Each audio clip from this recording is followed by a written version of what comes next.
Hello guys, welcome back and welcome to another video. In today's video we have the Realme C65 which is locked. In this video I'm going to be showing you how you can hard reset or remove pattern from your Realme 65 in case you have forgot it. For that, first you have to power up your phone, as some of these new phone won't simply power up with the power key, so you guys have to press both the power and volume key to power it off. Then after that you have to press both the power and volume down key simultaneously.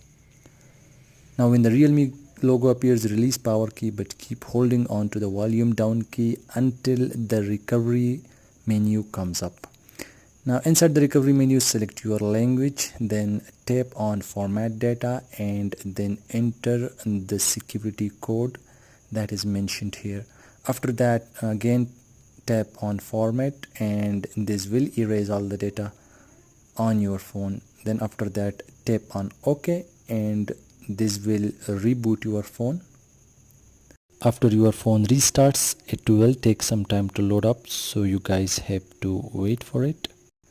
I know I am a little bit late for this video because this phone has been released for a while now, but what are you gonna do, huh? As we say in Pashto that Zamunkar leti hoteti. Thanks for watching.